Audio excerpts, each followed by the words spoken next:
శ్రీవారిని ప్రభుత్వ విప్ వేములవాడ శాసనసభ్యులు ఆది శ్రీనివాస్ శుక్రవారం రోజున దర్శించుకున్నారు. ఈ సందర్భంగా వారు మాట్లాడుతూ తిరుమల శ్రీవారిని దర్శించుకోవడం చాలా సంతోషంగా ఉందని అన్నారు. ఉమ్మడి ఆంధ్రప్రదేశ్ లో ఉన్నట్లే తిరుమలలో తెలంగాణ భక్తులకు దర్శన భాగ్యం కల్పించాలని కోరారు. తిరుమల శ్రీ వెంకటేశ్వర స్వామిని దర్శించుకోవడం జరిగింది.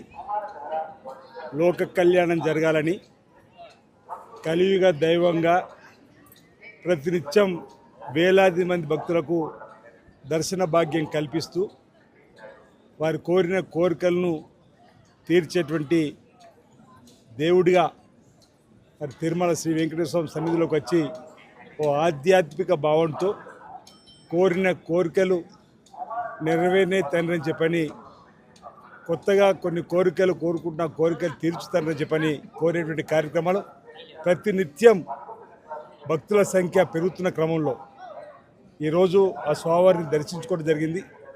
గతంలో శాసనసభ్యుడిగా ప్రభుత్వ విప్గా కూడా ఎంపికైన సందర్భంలో ఆ స్వామివారికి ఆశీస్సులను తీసుకొని తెలంగాణ రాష్ట్ర ప్రభుత్వం కూడా గౌరవ ముఖ్యమంత్రి రేవంత్ రెడ్డి గారి నాయకత్వంలో అనేక చక్కటి సంక్షేమ కార్యక్రమాలు తీసుకొని ముందుకు పోతున్న క్రమంలో పరిపాలన సజావుగా సాగే విధంగా కూడా లోక కళ్యాణం జరిగే విధంగా చూడు తండ్రిని ఆ కలియుగ దైవమైనటువంటి శ్రీ వెంకటేశ్వర స్వామిని వేడుకోవడం జరిగింది.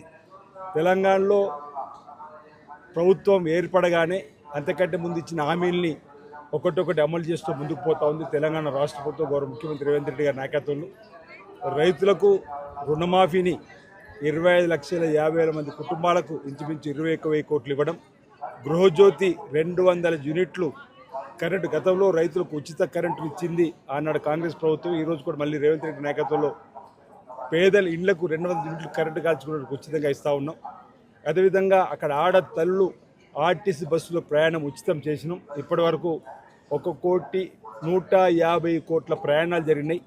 5,000 పైచిలుకు కోట్లు ఆడతల్లుకు ఆదా అయ్యే క్రమంతో పాటు ఆర్టీసీ కూడా లాభదాయకం కూడా జరిగినటువంటి కార్యక్రమం. ఉమ్మడి ఆంధ్రప్రదేశ్లో ఉన్నప్పుడు తెలంగాణ నుంచి కూడా అనేక మంది వచ్చే భక్తులకు అక్కడ ఉన్నటువంటి గౌరవ శాసనసభ్యుల లేఖలకు, శాసనమండలి సభ్యుల లేఖలకు సిఫార్సుతో ఇక్కడ మరి దర్శన భాగ్యం కల్పించేవాళ్ళు. ఈ మధ్యలో తెలంగాణ నుంచి వచ్చేటువంటి శాసనసభ్యులకు సంబంధించి, శాసనమండలికి సంబంధించి, పార్లమెంట్కి సంబంధించినటువంటి సిఫార్సు లేఖలకు అక్కడ భక్తులకు దర్శన భాగ్యం కలిగించాలని మా గౌరవ ముఖ్యమంత్రి రేవంత్ రెడ్డి గారు ఇక్కడ ఆంధ్రప్రదేశ్ ముఖ్యమంత్రి శ్రీ చంద్రబాబు నాయుడు గారికి లేఖ రాయగానే వారు ప్రభుత్వ పక్షాన్ని ఒప్పుకోవడం జరిగింది.